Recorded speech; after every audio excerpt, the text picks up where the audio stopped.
Hello and a warm welcome back to the WenDirk Cast with me, Jimbo, and of course, Calvinator. We'll be discussing Let's MFL updates, transfers, developments, and so much more that has gone on over the last week or so.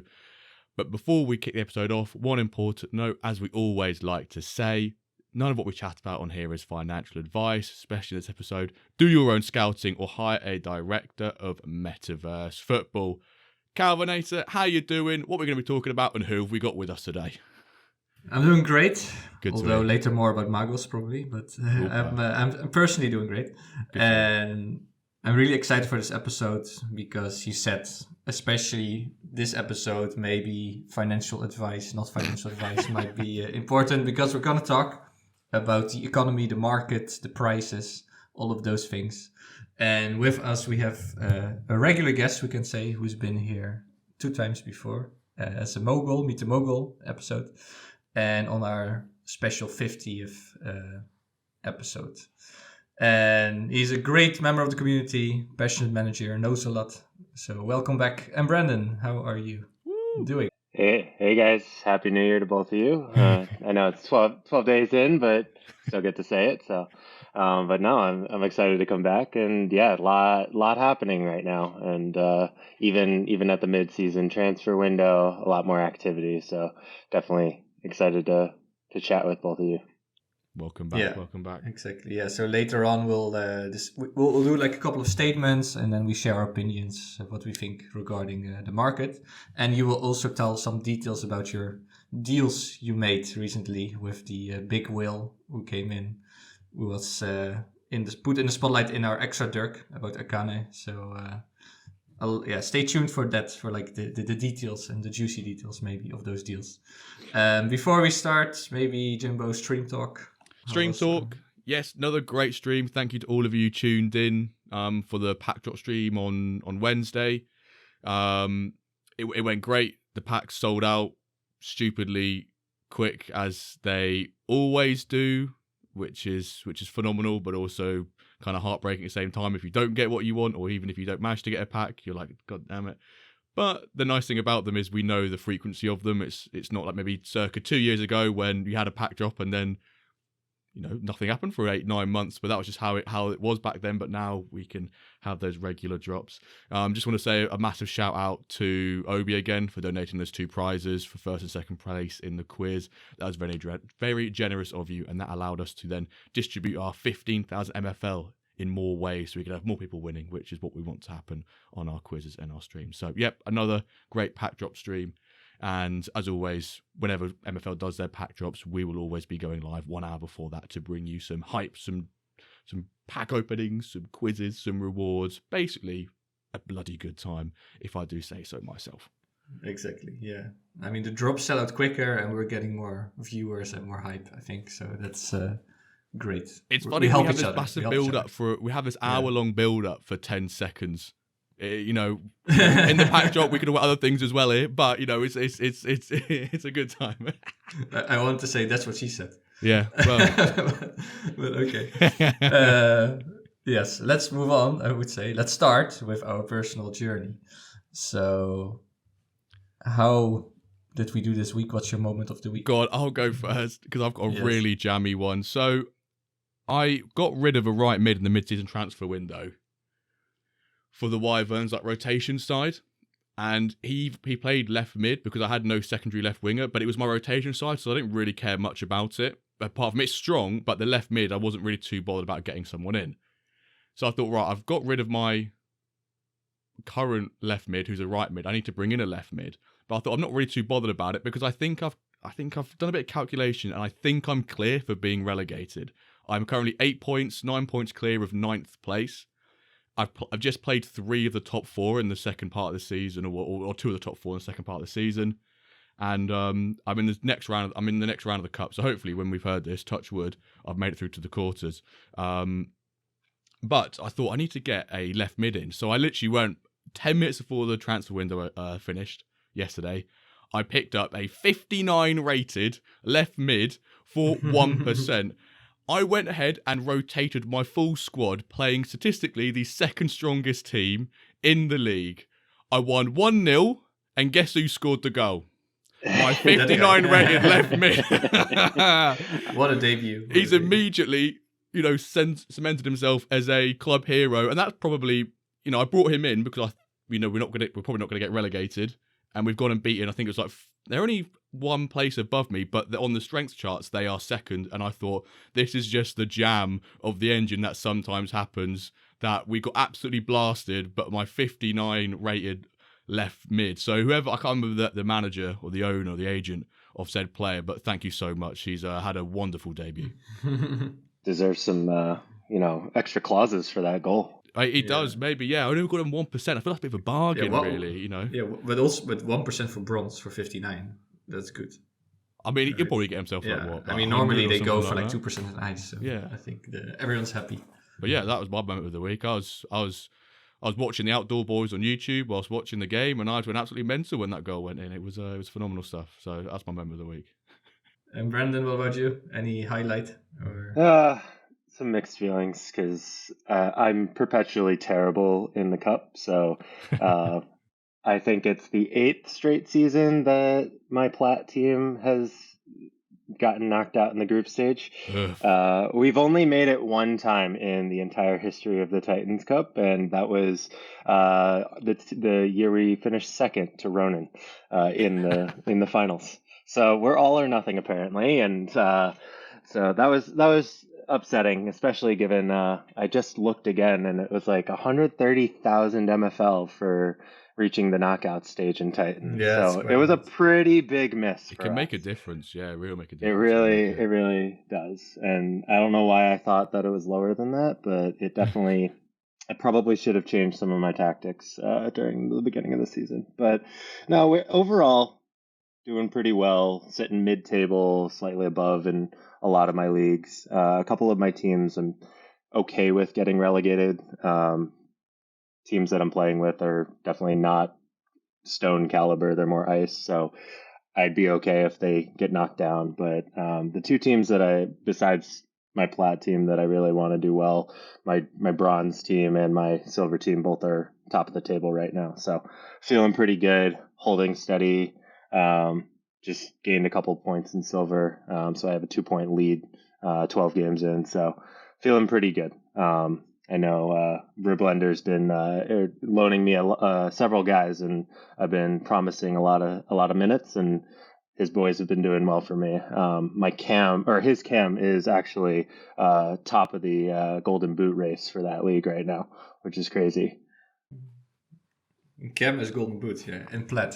That's very special. Well, let's talk about my moment, cup related too, because with Magos I won 5-0 in the cup just after recording, or the day after, I think, recording the Henkies out, Henkies in. So I was full of confidence, look, we can do it, we can win 5-0 in the cup, and then we lost 2 times in Diamond again. But if you look at the stats, it's not too bad. It's I had 3-0 against Jogo Bonito. Well, the stats were pretty similar. Yesterday, I watched the game 1-1 until 80th minute. And then Akane Visselon got a penalty. All those painful little moments. It's just not going our way in the league. But the cup, apparently, it is going well. Although later today, we have our, round of 16 match. Yeah, the round 16. Naples Goldfeather. So I'm curious. I think if I do very well in the cup with Magos and then in the league, we just keep being bad. Still a good season, I think, for me too. In terms of MFL wise, also for my stakeholders, as I call them. So more about Diamond later, but at least there's some highlights to see there for the fans. Some magic in the cup. Some magic. Hankies are half out, half in. Yeah, exactly. The Hankies are out. Half Hankies. That's already another half Hankies. Another hashtag there. Half Hankies. Okay, meanwhile, on the side, I just watched the Gunners go down 1-0. So Who scored? Bruno. Oh, Bruno. He's a one player. He just hates to score against you because he's such a little ratty celebration of a player. So while we're recording, Arsenal plays United, right, in the FA Cup round 3, I think. Round 3. Yeah. So if you hear some Embrandon shouts or screams, you know what's going on. Let me talk about the dev updates quickly. So MFL Wrapped, you probably seen that in your inbox, in your MFL inbox, or maybe you got an email with how your year went. Pretty cool. Engine, there's a new test version. So it's the one for the next season, bringing us closer to that stable version we all want. And you can already test this version by selecting the option in friendlies. And of course, keep giving feedback about it. I know a lot of you do it, so keep doing that. Will help Quentin a lot. If you want to have more details, read the dev updates. Highly recommend it. Then quality of life improvements. That's how Jux called it in the dev updates. So there's a lot of tiny improvements that make it a bit easier to use the app. The competition schedule, the interactive one made by Lucas, is really cool. Jimbo, we discovered that at the end of the stream, I think. Yeah, right. His last message in the stream chat was go check out the competitions page, which had the, we got to see the interactive calendar, which I'm not sure if that, did the season 2 calendar have the season 3 start date on it as well? I can't remember. Yeah, I think so. It might have done. It makes sense to have done, right? Because it's what follows next. But great to have an interactive one. It's just easier to see than a picture where you might struggle to zoom in or just view it. Having an interactive calendar is a much appreciated, great little quality of life improvement. Indeed. So go check that out. Also, a lot of other tiny things. Also, player progression filter for the current season. If you go the scouting page with free agents, you can see them for next season. An error has been fixed for pre-contract agreements. There's some other cool filters so that you can save them. For example, in scouting or the market, that you can save filters you use. 5 filters you can save. So that's also really nice. And also in the development center, there are some filters. So a lot of tiny things that make indeed the quality of life on the app a bit better. Inactive clubs also have been relegated. And final thing with some googly eyes is that there's player suspension. They're looking into player suspension mechanics, and we will focus more on it next week. So this week, I guess. So what do you guys think? Player suspension? When? Looking forward, or when?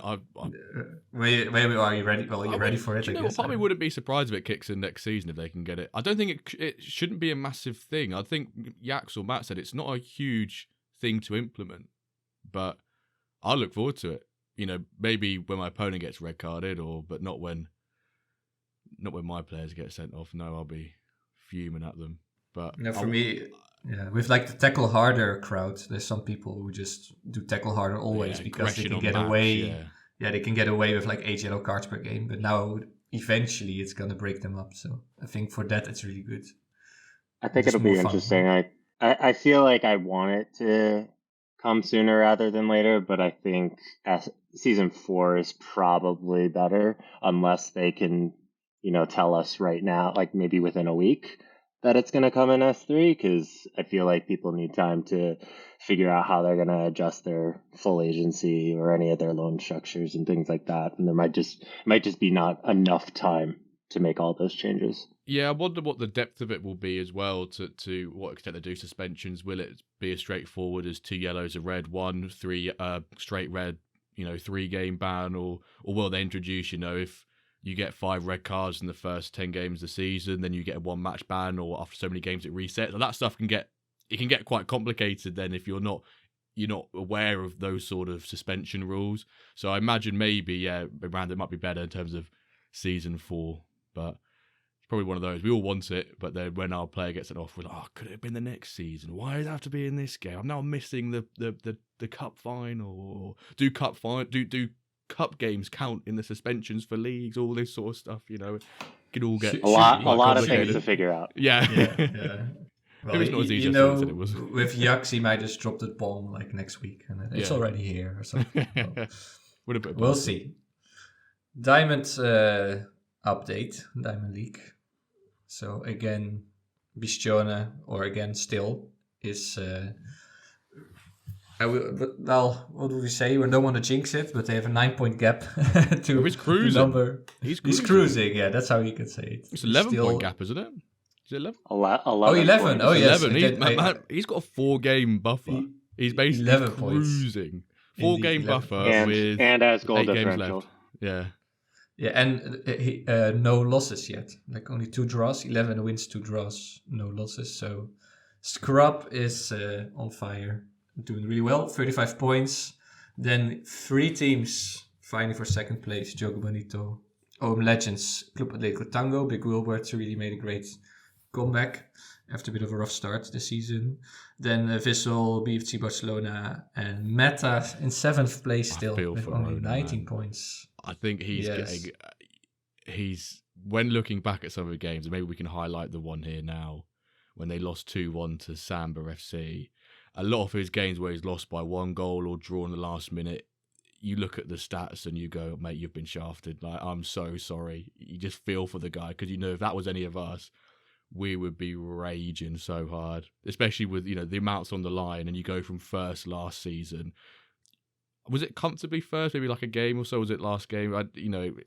Pretty comfortably. Pretty comfortably, and then like suddenly 8 points, 9 points, something like and suddenly here we're closer to the relegation playoff than we are even the top 3, or maybe or equally.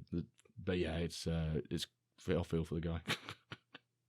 Yeah, like that game is really crazy. He had like an XG of 3.13 and Samba 0.7, and he still lost 1-2 against Samba there. So that's really painful, those kind of results. But yeah, for me, it's like at some point, maybe it is just tactic based. I don't know how it would work. Yeah, I feel like some people just score more goals with the XG they have than others. I think my goals myself, I checked it, I calculated it. We underperformed by 5 goals. Like 11, we scored 6 out of 11 XG. I think if Ronan did the math, he would also really underperform it. So is it really? Yeah, if it's a one-off, is it just you get unlucky? But if it's is it unlucky, or is it just certain setup? Can be changed there. Yeah, I wonder. I've got a question for you, Calvin, then quickly, because you said you're in the next round of the cup and everything, or the round 16, etc. Obviously, yourself being sat in 11th with 8 points, another 7 points to get to that 9th spot. Do you? I guess the question is, have you maybe come to terms that you probably... There's still a chance you can stay up, right, statistically, but it looks, like the odds aren't in your favour. But then with the cup, do you prioritise the cup, because then you can alleviate some of the losses you would have, had from finishing, where is it, 5th last season with the MFL rewards? What do you sort of do in that situation? I'm definitely not rotating for the cup. I'm just playing the best team I think I can play. And then also with the first matches I played were against top 6 teams, so against Joga, Vissel. I think I have Scrub and OM Legends and then Meta or something. So I first face all the super strong teams, and I think points there will be a bonus. And then like my last 4 or 5 games are against like the bottom 4 teams. So that's when I really need to shine. And then maybe then is this magic escape gonna happen. We don't know, but for now, I think Cup is, as Embrandon, you said, like it's easy MFL. Like you go to the next one extra round and it's a huge jump already in rewards.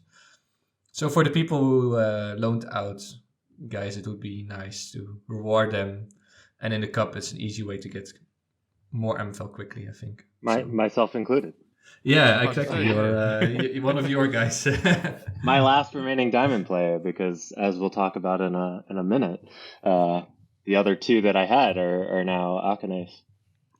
Yeah, so I don't know, but what would you, as someone who loaned out a guy to me, like, would you like me to prioritize Cup now, because I play Naples Gold Feathers, I can quickly progress there, maybe. I think, as you said, like you already looked at your schedule and you figured out, like, I mean, it's never ideal to, put yourself in a further hole in league and make it that much harder or that small of a chance of coming out at the relegation zone. But you gotta go for the cup right now, and then hope that you're positioning yourself well enough to play those, bottom table teams at the end of the season and get 3 out of 4 wins, squeak out into that 9th spot.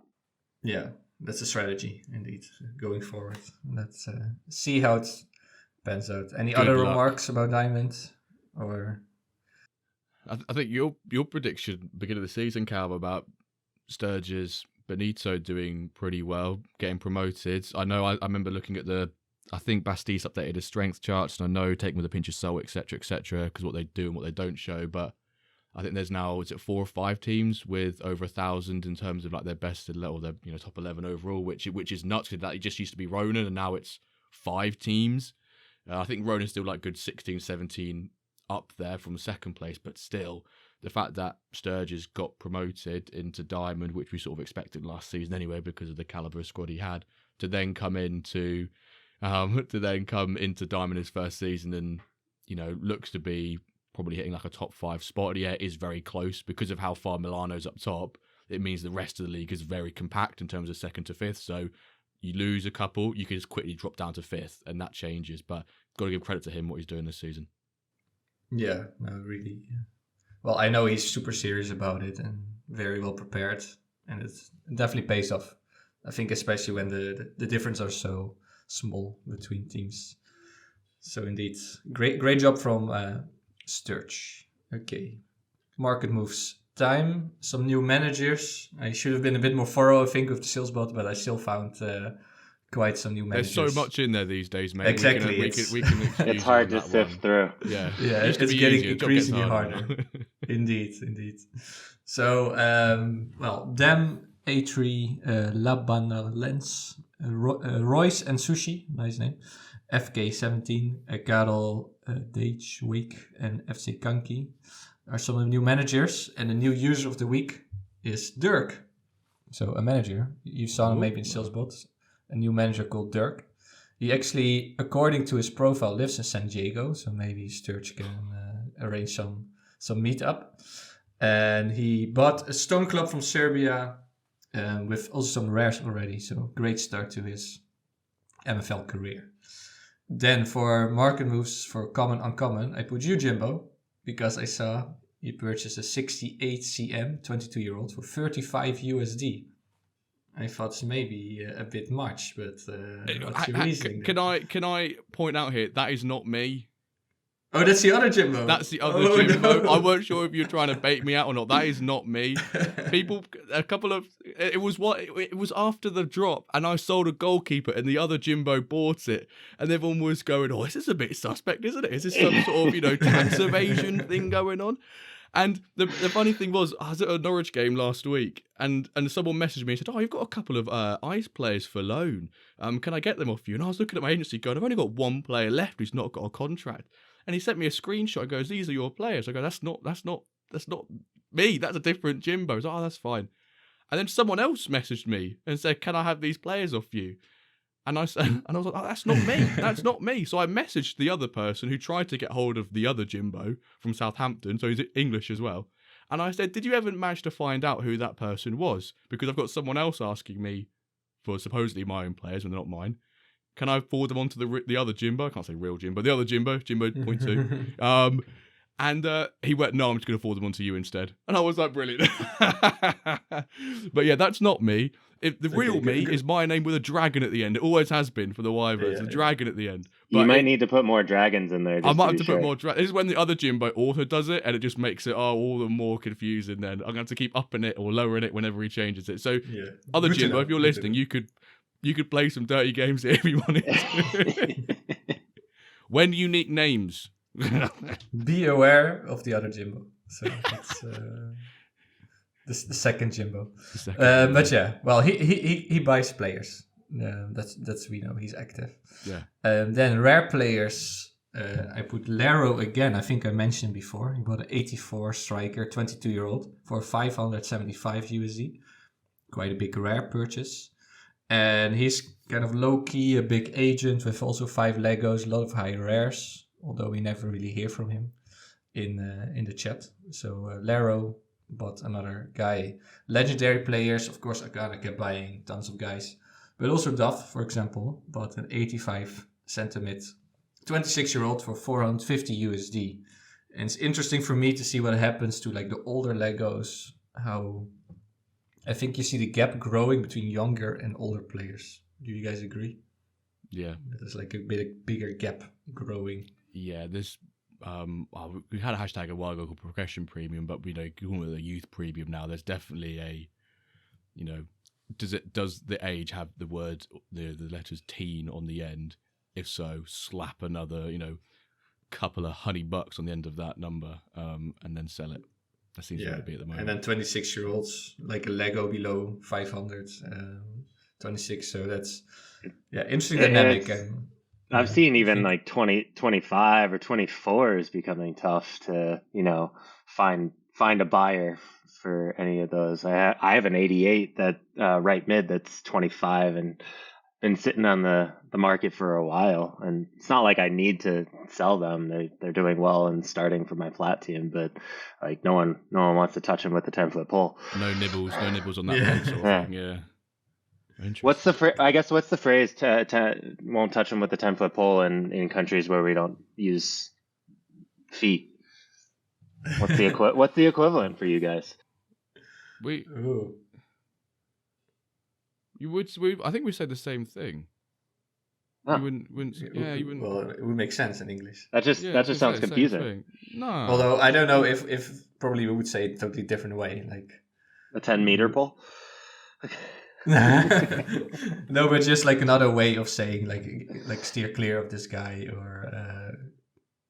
But I do you say 10 foot? I think I usually say 5 foot. 10 foot. I just say 5 foot for that phrase. There we go. Yeah, we have to look it up. Clubs. So B sellers bought Plat Fortaleza for 650 from Agana. I think that's a huge. Is it his first sale? Is that Akane's first ever sale? Might be. No, there was another. He sold also silver. Minus flipping making right on some of those deals. Oh yeah. But otherwise, maybe. I think it's not the first intentional sale rather than There we go. Do you know what B seller's plan is with that license? The Fortaleza premium. I may have seen a message in the DAO about it, but I can't remember. I think beating me was his plan. Unfortunately, because sorry, I did. I think I came back at the end of that game. We drew yesterday, but I've had a bad run of form with that team, so hopefully it'll change today. Well, we'll hear from that. And now, Jimbo, time for the Splash of the Week. Is it any shock we're saying his name again? Akane, who's now added Project Blue Lock into his username, which if you want to know about that, Extra Dirk 2 episodes ago, hear all about it. Purchasing Narciso Ruiz, 93 rated for $2,400. Another rather sizable purchase, although not his biggest, but it's still up there as a big purchase. Age 22, position left back, left mid, nice left-sided player. He's from Paraguay. Whenever I hear someone's from Paraguay, I always think of Roque Santa Cruz. It's always in my head is Santa Cruz or Almiron or someone like that. There's a couple of players I associate with that nation. As I said, 93 overall, pretty hefty in terms of the legendary overall. Here's some of the stats for you.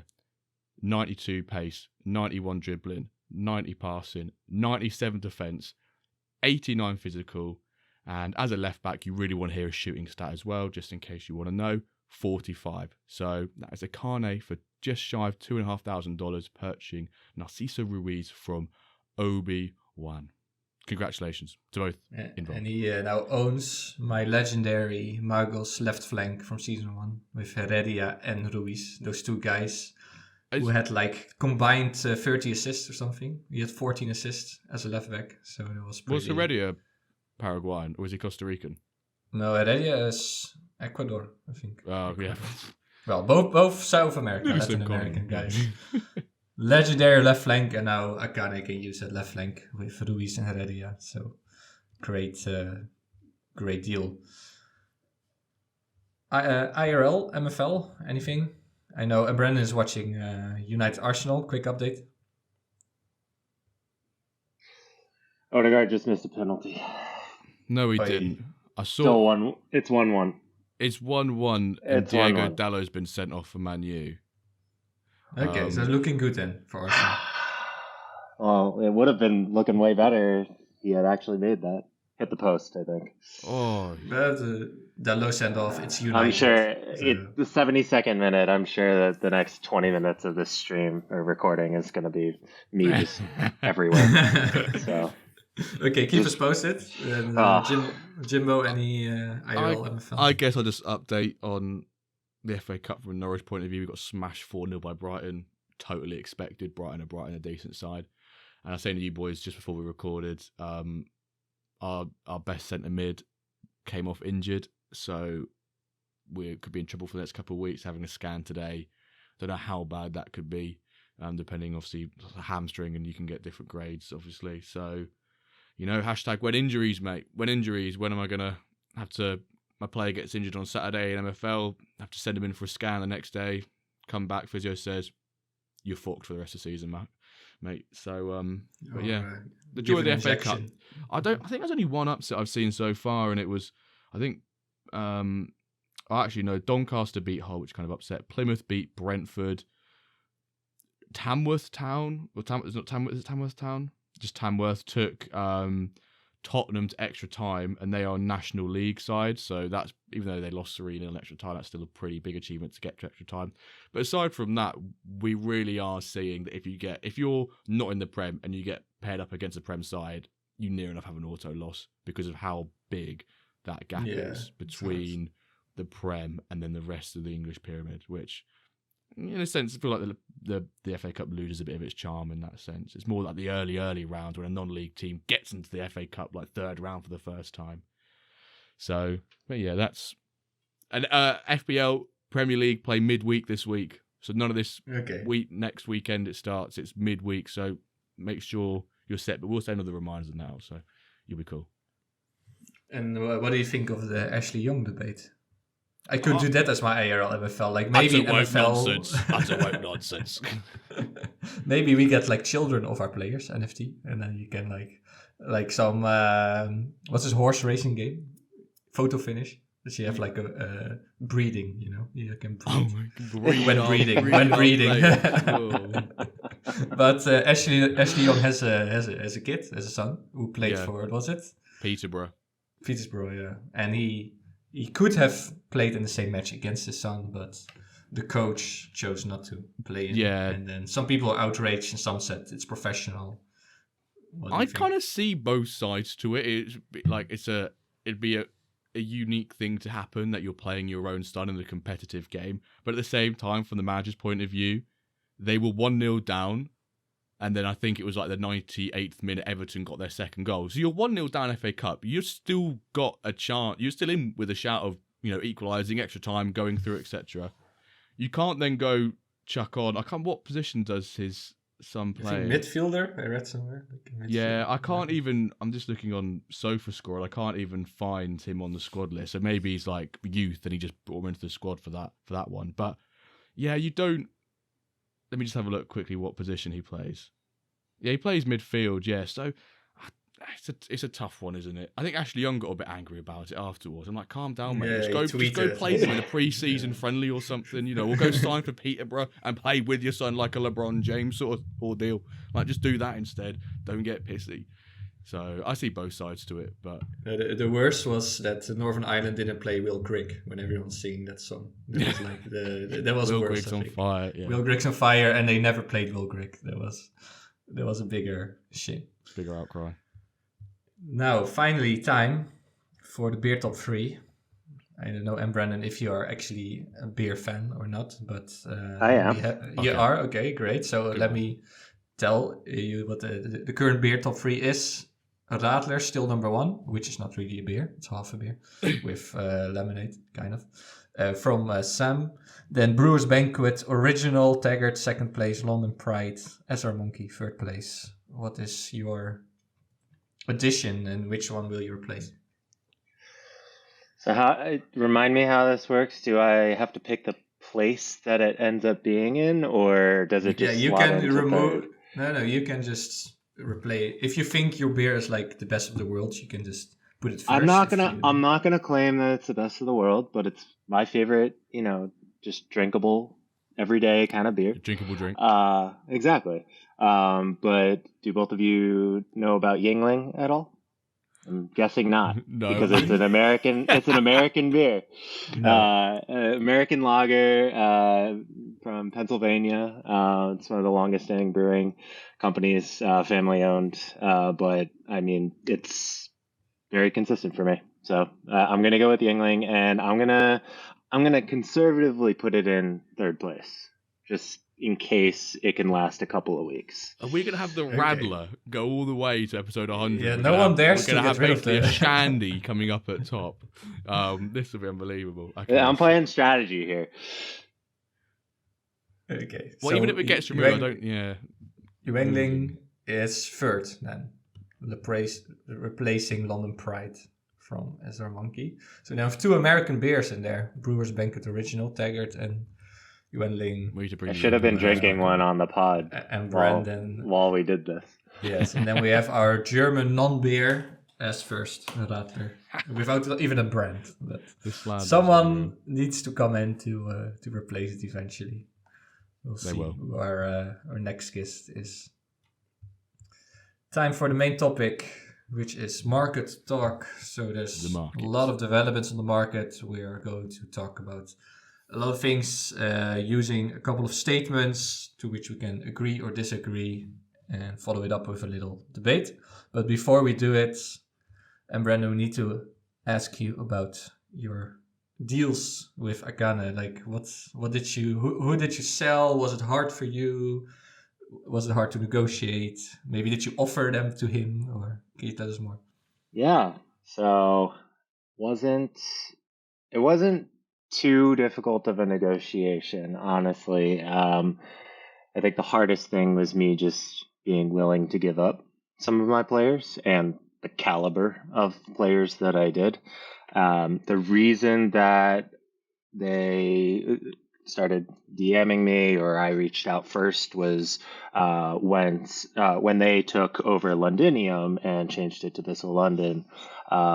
I had my top striker and winger on their team, El Sayed, and so I just went into their DMs originally and was just like, "Yep, like I'll be rooting you on, but also just welcome to the project." And then after a few games, they were interested in buying him, and we worked out a deal. I hadn't wanted to sell him, but at $2,600, I really couldn't say no to that. So that just kind of snowballed into a full transaction of, okay, I'm also interested in all of your other Legos and some of your rares. And it just became like a whoa, hold up. I have a plat team, I have a silver team, I have a lot of teams that I loan these guys to. Let's talk about which ones I could get rid of. So I did I probably spent a few hours analyzing who in my agency I'd even be willing to give up. Just gave some prices, and we worked out some negotiations on, okay, are we at a deal? Are we not?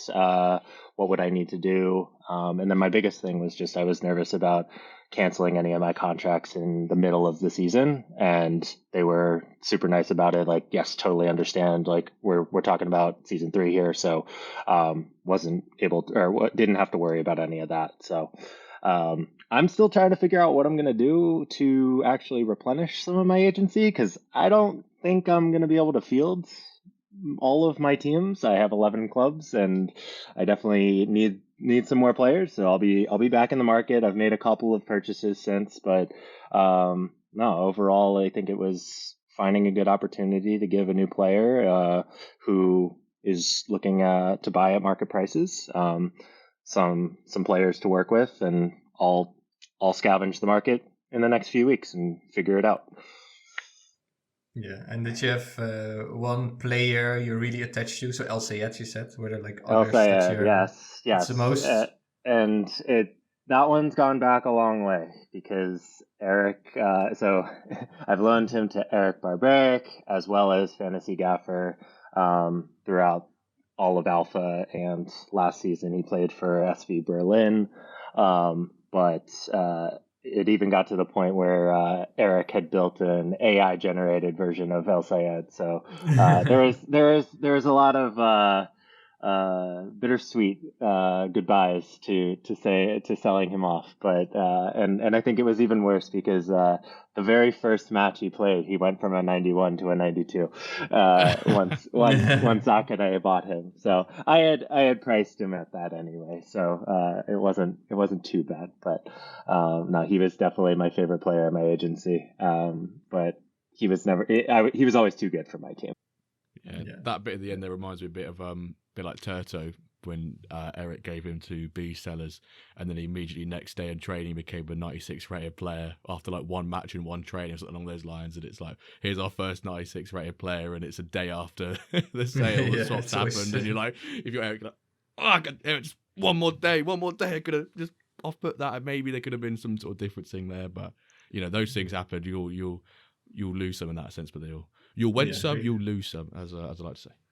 Eric had that same problem with his sweatshirt that he bought. He put his 89 player on the shirt, and within a week he's now a 90. the risks of progression. Yeah, you always have that with selling guys. Like, okay, what if he goes up tomorrow or another day or to the future? But that's a fun thing, of course, about progression and pots and everything. But yeah, great to hear about that, a bit more background to those deals. Let's start with our first statement about the current state of the market. And this is also related to Akane. So the entry statement is, the entry of big whales like Akane is good for the market and the game. Who wants to go first if you agree or disagree? I'll go first. I'll break it down to 2 bits. So is it good for the game? 100%. I think usually when you think of people like whales, they usually have, you know, quite good sort of following sometimes if it's from like a social media standpoint, but also to have someone come into the game with that much conviction says a lot about MFL as well and where it's currently at. You know, maybe we would have gone about a year ago, may have not had this sort of level of conviction, but now we've got the 2D, the engine, we've got the depth. You know, there's still a lot more that can be done, but it's definitely much better product, so people like whales can come in. Good for the market if you're a seller, 100%. If you're a buyer of the players that whale is purchasing, maybe not so much. So it kind of ifs and waves. If you were wanting to buy a load of legendary players at the same time Akane was, chances are, unless you had a bigger bankroll than him, you would have been outbid every time. So in some sense, I think it's great for the game. Market, I say majority-wise, yes, it is good for the game.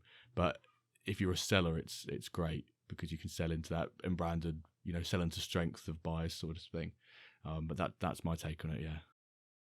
Yeah. I'm about the same place. I think originally when we saw only clubs being purchased and we didn't really know what Akane's, you know, strategy or next steps were, I was admittedly pretty nervous that, you know, they were just jumping right in, buying a bunch of clubs and not necessarily knowing everything. But that quickly followed with, you know, buying all of those players, and really just finding a system of, yes, I know I'm going to have to buy at market price to fill out this agency and fill out all these clubs, but this is my strategy. And once we found out more about that from them, it made it really clear that they're very passionate and very committed to this. I see daily tweets on all of the results of their agency.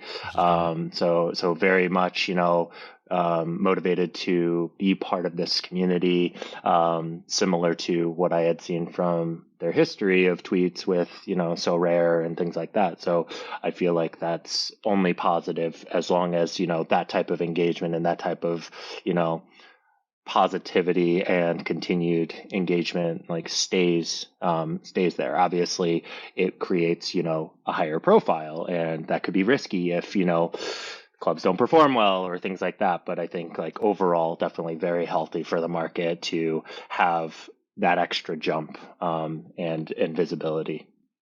Yeah, and he is also just turning into like another Ronin or Dio, but then, you know, in a super short time frame.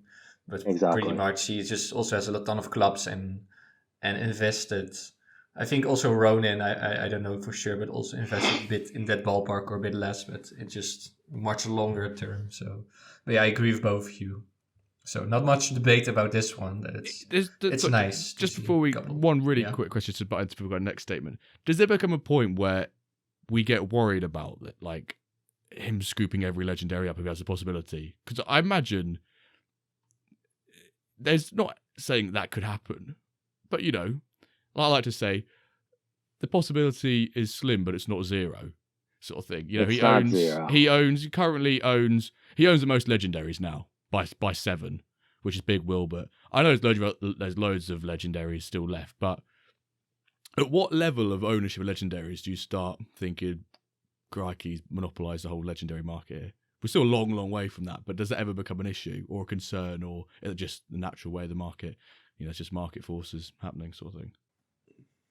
Yeah, well, we have the protection with the clubs, right? Like kind of that you cannot have 2 clubs in the same league. So that is maybe one thing that stops him. And then at a certain point, you cannot fill the club more. Maybe he gets really all the best players, like kind of a Bayern in Germany. I think that's what he does, yeah. The high-end legendaries, he just hoovers.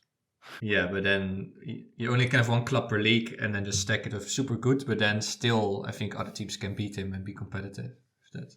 And I would say that's how it felt like probably towards the beginning with Ronan. Like, I feel like Ronan was always buying anything 92 plus was in his agency, and that was intimidating. There's a reason why he has the most decorated trophy cabinet in Diamond. This season he's not doing as hot, but I think that's showing that now there's, you know, a bit more of that interest at the very top, even within Diamond. We see Scrub, you know, obviously made some sales, and we'll see how that transfers to season 3 with some of that top talent going to Akane. But I mean, I think that that's showing that there is this, you know, big 3 type of element emerging in Diamond, which I think is awesome. It'll be interesting to see, you know, does that foster something new? I think it's just creating another price surge for that very top tier of talent in MFL right now. Yes. Okay, second statement. So because of Akane, but also because of other people joining, prices have been going up significantly, definitely for certain categories like uncommon or young uncommons. So the statement is player prices are too high and scare away new users. Agree or disagree? This is a really tough one. I think it's worth saying to the listeners here that all of us here are sort of like long-time players at MFL. So we've never seen a market like this before. So we've seen what it was like before the marketplace was even a thing. So we've seen the history chart you can see on the air table, and you do all the stats with it. Us 3 here have all experienced that whole piece. I think that prices are too high for the average new user. I think most people would probably agree with that. Yes, you can buy a club which is a fixed price, or you know, even lower fixed price in terms of the pack, but you can obviously go lower the marketplace. Yes, you can loan all those players in, which costs nothing. But if the joy of the game is owning your own players, seeing that progression, seeing your own players progress, and if you then wanted to field a competitive, promotion-worthy side at the moment, which we're saying what, low on commons in some respect, maybe even like mid on commons, high commons, and we're talking about, you know, let me just bring up some stats whilst we're at it. The average price of a 60 plus rated common now is about $17. That's the average, where 5 weeks ago it was $7. Like, maybe a bit longer, about 8 weeks ago, about $7. So we're, you know, 2.5 times in high end common price. Uncommon players, let me find if I got my uncommon one here. The price of an uncommon player, beginning of November, the average weekly price for uncommon player was $24. Last week it peaked at $46.85. And if you wanted to feel 18, if you wanted to get, just say, 18 uncommons, it's 3 times more expensive than it was 2 months ago, which I think for new users that can potentially scare them away. That's my view on it. Yeah. Okay, Embrandon, go first. No, go ahead. No, it's like, is it too high or not? Like, I think in general, you always, you already have a mindset of spending money, I guess, when you start joining. But like, we can also lower the bar a little bit. That I feel for a lot of users playing with just lower commons, like you could just field 45 to 50 to 55 rated players and also have a great experience in ice, and just it's also the bar that you set yourself. What do you call a great experience in that sense then? Because if a great experience using 50-year-olds, for my opinion, getting run over, you'll just get trounced. And like, is that having a good experience if you're gonna get? No, okay, but maybe not. Maybe around 60, or that doesn't need to be a super big budget. And you can still just be an ice club and just see an ice, and maybe have like a couple of good talents, and then you can sell them and slowly start building. So, but I feel like a lot of people have higher expectations and they want to be way more competitive straight away, go for promotion straight away, and then it gets way more pricey now. But yeah, maybe that's the biggest challenge. People want to own their players, and fast track promotion, and those two things I think together that's they come in with ambition, and that requires a big bag of money straight away. There's the balance of everyone historically has probably played something where it's AI based or computer based, and you could just be top of the league and promote 3 times in a row. But here it's zero sum, as we've talked about, and I think even on past pods where I've been on. And it's just, it creates a whole different dynamic of, do you have to just reset your expectation, or are you going to spend more money? And so I think like what we've seen, I think, is that prices are reflecting that, yes, there's enough people that are interested to come in even at the inflated prices. I think the part that I've been more concerned about was seeing how inflated the prices got when the season started, and people were only buying the players that were free agents still, and they were buying them at 50%, 70% premiums. There needs to, in my mind, there needs to be some mechanism that's a little bit easier once games start, that doesn't happen. I mean, that's not to say that that's not true in real life too. I mean, people or teams splurge, after losing their first 2 games of the season, but still have the transfer window open. But it felt like there was a particular spike after match day 1. No, I think I completely agree with Brandon's just said. Then even from a contract side point of view, you see people have auto accepts on like 10+% for ice players, and they just get gone because they're an auto accept. Like equally so, this player might stop getting training XP because he's might fall below whatever the threshold was because the Magic's not rotating. But it's like a 24-year-old uncommon. I just wanted to see if I could get him on a high contract. 12%, I think it was. I went, F it, uncommon in ice, 12% auto accept, gone within the hour. I was like, this is mental. Who's giving away more than 1/10 of their revenue for a single player? It's for them it might be their uncommon superstar, right? So that they go. Well, he's ninth in the league. It's a superstar, but the rest of the players aren't superstars. But that's my 2 cents. But yeah, I think also for new users, like in general, if you were a new user 1 year ago, you were also not gonna compete in diamond or gold with rares and Legos and whatever, and it was also super high. So I think it's also okay to get higher prices and then have more appreciation for commons, lower commons. Now I don't care about them, just chuck them in dev center, like whatever. I don't care about them, like if they can have a bit more value, and that for $30 to $40 you can get a nice squad of super low commons, and maybe in a new league, I know Dirt League we talked about, that you can also play at that level. I think it's good to stretch it out a bit more also in that sense. But yeah, it's also what the market pays, right? Of course. Next one. The drop system needs to change to better control supply and prices. And maybe we've seen with drops a couple things lately, right? That's just a lot of reselling of Flowty. Yeah. Although I think Matt says, like, based on the data, it's not the case, but it feels that a lot of people are. I've seen people flipping Flowty packs that have already been flipped. Like, someone's bought a pack, selling it. Someone's bought the pack and resold it on for more into demand. Wow. Which got flipped twice, kind of. Yeah, like flipped twice. Which fair play if you're dropping it for like $40, $50 in that hustle. That's good. Yeah. There's So some risk there, but yeah. So does the system need to change, and also regarding supply the system meaning and the first come prices? first serve sort of. Yeah, Base, kind of right? the drop system. Like this is one way you get new players, right? Is join the drop, but now you just need to have. We in our streams we see some people really disappointed. They come in, they want to have their shot at maybe a bit luck and a higher guy, and then it's just gone, and then it's frustrating to see it on Flowty for twice, 3 times the price. I think I'm sort of split in the middle with it.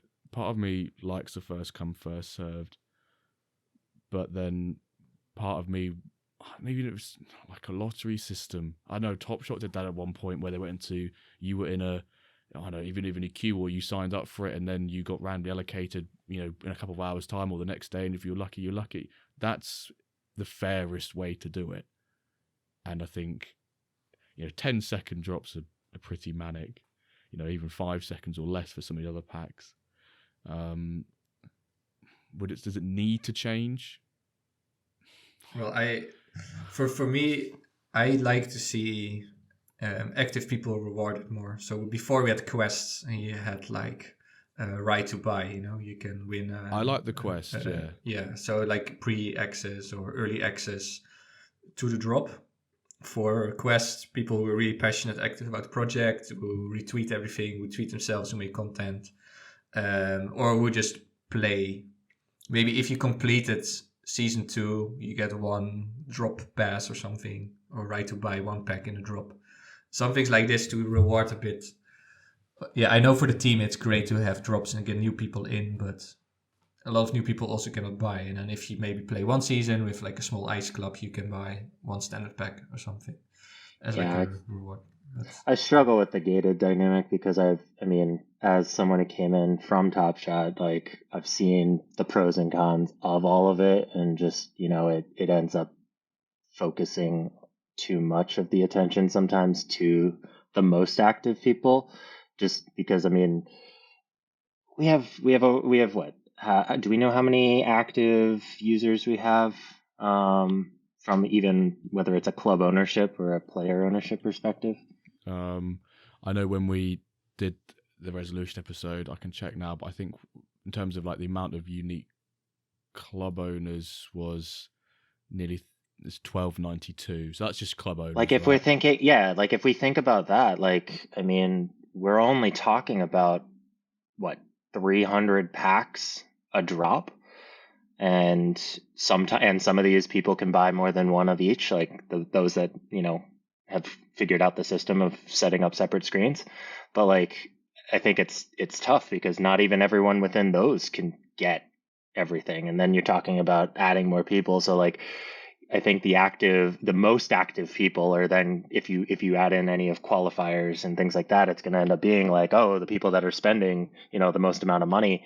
So it's always a challenge, because I think that there probably does need to be tiers of like activity, and it's like, okay, like we have this much allocated to this pool of people, and this pool of people, and that way like you get it across the board. But I do think that, to your point, Calva, like I like the activity piece of it, but I feel like it's a tough mechanism for the team to implement. Well, for sure, some quests, like some way you can. And it's nice to have quests anyway. MFL. Quests on Zeely, like we've seen, with some of the stuff connecting your Discord, and people don't want to particularly do that.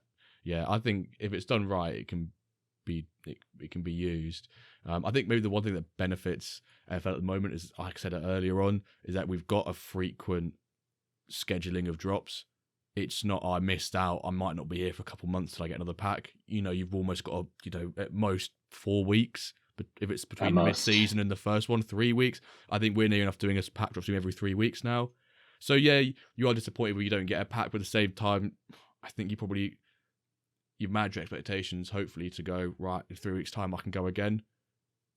Not wait another year for, you've missed out on a once after opportunity. You've got 3 weeks, you've got 21 days. Yeah, now they already increased the supply 100, 200, 200 in the one we covered on Wednesday. But yeah, do you want to keep increasing that supply? That's also tricky. Then you could sell it out, right? I think you'll sell it out.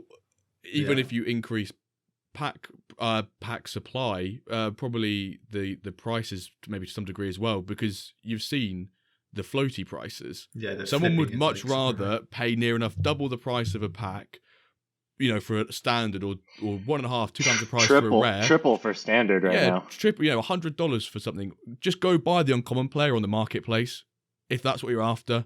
I know you're after the upgrade stuff as well, but people want that adrenaline, that hype, that excitement, that emotion of opening a pack, which we all love. Can't deny that. We all love that. But if people are buying it for that sort of price on Flowty, there's room to increase the pack price, there's room to increase the supply, because people clearly have the money. Although the last one, it was a Carne dropping like stupid amounts of money on every single rare pack going. But, but yeah, that's... Yeah, it's tough. Like, you also want to keep it not too, like with the other prices, right? You don't want to make it too expensive. That also scares away new users. Increasing supply is not going to make people happy. Because if you increase pack prices, ultimately probably people don't want to sell below pack price much. So you just get an ever creeping range of prices, which is what the reward packs do well, because they're relatively valued at $12.50 for an uncommon player. In theory, people don't mind getting that and then opening a player and selling it for maybe twice the amount, for say $25, which is actually less than the uncommon floor. So that can bring down the price, but it all depends. If demand just keeps soaking that up, we're not going to see prices drop. And at the moment, demand is very strong. Just to talk about the unique club owners, there's currently 2,665 unique player owners. So double the amount of clubs. So, I mean, Cavill, I can say a stream stat here. So obviously we get embedded within the website, so we can see all the unique people that come and view our stream via the website as well. And on the first pack drop of the season, we had something like 1,000 or 1,100 people, unique viewers on our stream, which obviously could be the same person on a computer, on a phone, etc. But then on the mid-season pack drop this week, we had about 1,500. So even if you remove 400 from that, you've got nearly 1,000 people competing for a couple hundred packs, which the chances are you're probably not going to get one. But huge demand.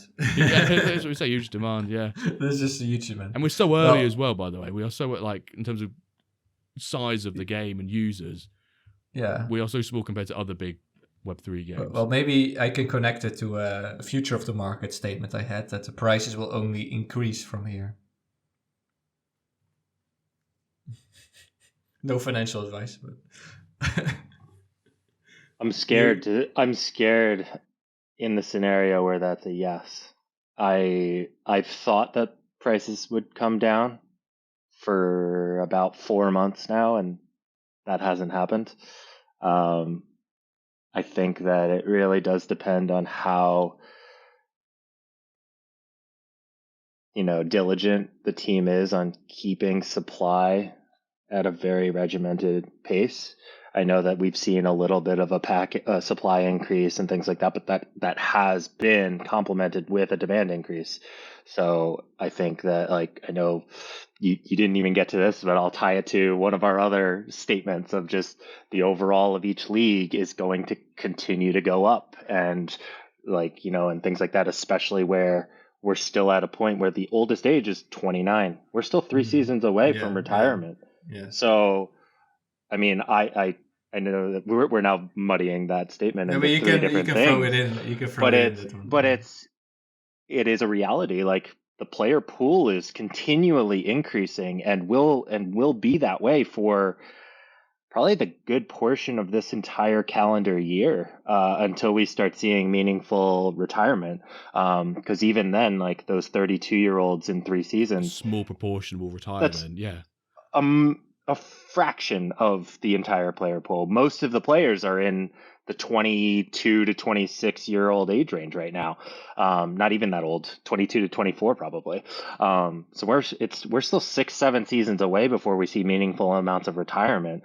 So I mean, I feel like unless we start seeing something like maybe with suspensions and with substitutions and things like that, we have a new mechanism where we need to have call-ups from youth clubs within a team. Like, I don't know where these players are going to go.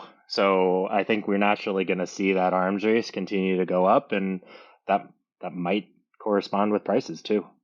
Seen that with the overall of each league, even looking at Bastisa's charts. I won't say what I say in the Discord about them, what I were before it, but the charts and what they look like. But even if you see season 1, season 2, you can just see the overall. You see them going up, even it might be by 1 or 2 overall. You see it going up, and we've said it before on here months ago that strength creep is a real. It will happen. It will be a real thing, especially with progression, and people want to get promoted. What's better to get promoted? Have far superior players compared to your relative competition. Yeah, so because we'll see it more. You will get way more supply. It's not getting less. Exactly, players are not retiring. The pyramid is not expanding, so we still have the same amount of gold, diamond, silver, iron clubs. And for like the coming 6-8 seasons, it won't get less. The supply plus more drops plus progression, so it should be some huge strength creep. But what should the team do then, right? Should they, if they don't get supply, then also the prices will go up even more. So it's it's tricky situation. Definitely. Well, maybe another league, and then ice also become, I don't know. It's tough. But prices will go up then, you reckon, like Jimbo? Or not financial advice. Not financial advice. Because none of us are. Should they go up also? Should the team lower them in some way? I mean, short term, you could see that prices will go up. Yeah, if the demand is continues and goes there, like you said in Brandon, the player pool is just going to increase until we get to this, average retirement age, and it should then, in theory, sit at a scale for however long supply, or if supply is constant from that point on. I guess in short term, say from here to, I don't know, you could say end of calendar year, you could say till summer, if from this current trajectory, it looks like prices will keep increasing, Yeah, I think the biggest thing, though, is just the place where maybe it won't is players that we do see meaningful progression stalling. And that, I think it's still too early, just, a season and a half into progression. Like, I don't think the entire community is necessarily as focused on some of that as maybe a select few managers to have that priced into what we're seeing for sales. I think there's too much just demand for having players in general. So I think that's the only place that maybe we'll see some price correction, but otherwise, it's a dangerous dynamic right now on the marketplace with some of these prices and where we're seeing some things go. I would love to see it come down a little bit, but I'm not sure that that's going to happen. I'm in that same boat as well. Well, to follow up from this, we talked about progression, and of course, younger players are better for that. So will this gap also keep growing? I think so, but how significant between old and young players? At one point, we'll have 30-year-olds 16, 32, 16. So I think it naturally should get much bigger. But is that just because of progression, or is it also because you can use the more seasons? I think it's a bit of both, isn't it? I think if we say there's, what we do say 52 divided by, say 6 weeks is 8.7, just say 9 seasons, round it up rather than round it down, 9 seasons in a calendar year. If a player 32, they've retired, minus 9, 23, any player older than 23, you've got at least a year's of utility with, which is plenty of time to earn MFL, plenty of time to think out a strategy. So I think probably the price gap does keep growing until people consume and understand better the progression. Like you said in Brandon's, a couple of managers who sort of trying to build that into, say, the players they're bringing in terms of purchasing or loaning, or players they're selling and getting rid of in their agency. But the more seasons we have, the more data we're going to be able to use to try and better understand progression. Because I think that's definitely 100% what the premium is. From the white paper, it says that players younger age the difference between the mint overall and their potential is significantly greater than the average age player or something like that. So take the word significant as you will, basically. Yeah. And I think there's even another step to that too, of what I said about like how many people are paying attention to the progression as it relates to the value, but like also what is the progression going to look like? Because I think I've talked to different people, and there's different philosophies of, oh, someone did really well in season 1, they're going to stall out, versus I'm looking at that as, oh, they have potential to continue to go further. And so not even everyone is in agreement on what potential could look like season over season. And that's going to drastically change, that perception of what value should be at. But I think overall the age component is a bit more in agreement, and, is reflected in most real market transactions anyway, with the exception of maybe like a Harry Kane style where someone still wants to spend way too much money for a 30-something-year-old player. But I think that we are seeing that. I mean, I just saw, I think Fantasy Gaffer bought an 84 Cam who's only, he's 24, but I would say only 24, but it was only $250, which I think is incredibly cheap. And for someone with that much left in his career, I mean, as you said, Jimbo, I guess that's at minimum 8 seasons, so almost a full year of utility, and that's probably $50 to $100 lower than what I've been seeing others at. So I feel like we're already starting to see that age component really creep in hard. It'll be interesting to see how that compounds with progression stalling. I've just pulled up on my little market dashboard here. So the average weekly price of a 16-year-old uncommon was $60 last week. The average weekly price of a uncommon age 26 or above is half of that. So we're almost talking, 26 to 16, 10-year difference. We're talking double the price. And that's just the average weekly on anything from a left wing back to a goalkeeper who's 5'5" up to your striker who's, got the best stats in the world for a 16-year-old at his level. So that honestly even feels low to me. I feel like it should be higher than double. I mean, you could probably remove goalkeepers, left wing backs, things that maybe could bring that down. And a 60, maybe we should be looking at 17, 18, where there's more of that age bracket. Because 16 feels like you put 16, it's way high. And this is just uncommon, which is... Yeah, they are just new ones who came in because the old 16-year-olds are 17 now. Yeah. So I think there's like less supply. It's at the very minimum a 2 times, regardless. Yeah. It's a minimum 2x. And obviously that's just on the very floor of what the difference is. Nuts. That's curious, to see, are people really starting to understand progression different ways, age in different ways, utility different ways. So I think still people have to learn and see how it plays out over longer term. There are players who only progress 1 or 2 overall in their whole career, but people seem to think all of them do +10 or something. Or like a lot of frustrated people every day, the trading happened already. I have But we got so spoiled by this +1s in that first week that I think in everyone's mind it's like they should do +5 to +10 or something. So when reality kicks in, what will happen then of progression reality? To be continued.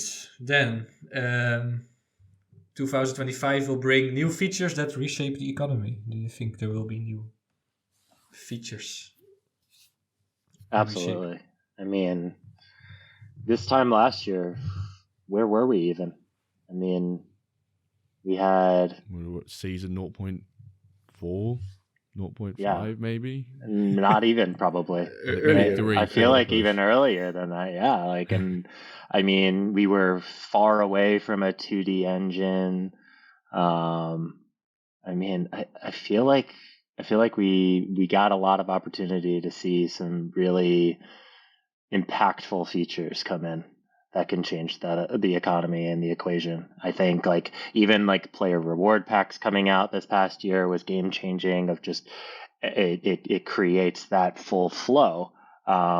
And this year, I know we've talked about stadium NFTs forever, or other types of individual training and things like that.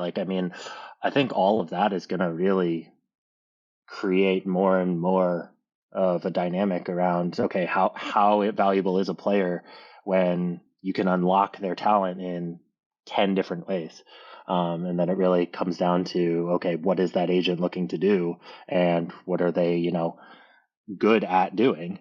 and I think we'll start to see, how that unfolds. But then I'm sure the team probably has dozens of other ideas that are on the backlog that I can't even begin to imagine, that could even impact the game further. Yeah. Yeah, that for sure. I also just made a video about like what I would expect in terms of features or some other uses of MFL. And yeah, one thing it will, if there are like aesthetic things, is you will pay MFL, so the supply of MFL will go down, while no like supply of players, or so that will impact the economy, of course. If we spend MFL on just having a nice color stadium or color T-shirt or custom, I don't know what else aesthetic you could buy, so that will impact it for sure. And Jimbo, other features, like possible features that. I did just watch. I just before this, I was making my cup of tea, and I quickly, I couldn't have time to watch it all because we're about to do this podcast. But I skimmed through all the different 5 features you mentioned, and one of them was obviously utility for players once they're retired. But I don't really think that's something that would be great, because then that obviously maintains some of the value of them. But then again, is that something I'd want to have done in 2025? Of other things, probably not, because they're still quite a way off, and there's other things like to get implemented in them. But yeah, things like other consumables within the game. Not consumables. I don't want consumables. Other NFTs in the game, or features that I don't want to plus 10% on my player's speed. No, I don't want anything like that, please, MFL. But yeah, anything that needs, MFL, dollar MFL to be, you need to pay with that to bring that supply down to influence player supply. But then again, we've got that whole point. Prices will increase from here out if we're saying, oh yeah, we're going to reduce the supply and we're just going to have this big old spiral. But yeah, there'll definitely be some features that reshape the also, we talked about in-app stuff more, like in-app offers. How will that change, that you can see offers coming in your app?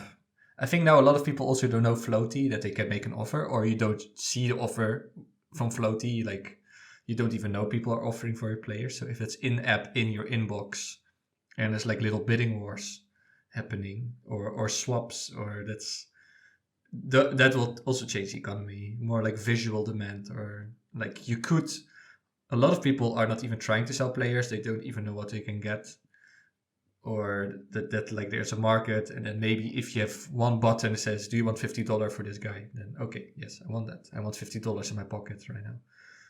That can also change things. I think just before we go on to our question from our previous guest, which seems a while ago now, last year, crack that joke out, is we've not talked about maybe the potential effect that the escapees of the development center might have on the marketplace from a short-term perspective as well, because we're now, second season, 2 more seasons, when they'll be getting released from their 4-year contract, we'll call it, with 120%, 120%, isn't it? And even the 3-year is 100. So you could even say 3-year as well. So next season, do you guys have any initial thoughts on how that might affect the marketplace? Or basically, I don't know how it will have an effect. do we have a number on how many people are in the dev center? No, I think I remember seeing Yak's got asked in the Ballers DAO chat, and then Yak said, I don't know, but I think Matt does. And I think one of them tagged Matt, or Matt wasn't in there, but it never got answered. So I think that that obviously has a huge impact on 10,000. We're like, fucking hell. yeah, how much of a dent we're talking about, because like if that's just the whole new set of people, that like realistically most of those are going to be lower end commons anyway. So maybe it wouldn't be that bad, because it's really just filling out the bottom of the tier. But like if we're talking, a 3-year rare coming in at the end of season 3, and all of a sudden it's several of those getting some silver or even platinum roster spots, it could be interesting to see maybe a slight dip in that market demand for some individual players, but I don't think it's going to be enough. It's a bit like this Bitcoin, this Mount Gox or something. That's the government had so much Bitcoin, and then they're going to dump it on the market, and this whole scare. I think in the end it will also be okay for just with such a huge supply and a lot of, if the game also grows, there's less need to send people to the development center, and especially all my guys in there are just low comments. Maybe if 1 or 2 talents we come uncommons, but then I don't think it will be huge impact. But let's see. Okay, we already record for hour and 15, so high time for a question from the last guest, which was Ezra Monkey. I think so, yeah. What would you like Santa to drop in your MFL chimney? Of course, Santa is already gone back to Lapland. Maybe this year, maybe 2025 Christmas. Maybe 2025, but I think he also... I was going to say, like, I feel like this is a perfect question for me because I feel like Santa did drop the Christmas present in my chimney, and that was Akane's purchases. So, I mean, I think that it was definitely an unexpected early January surprise.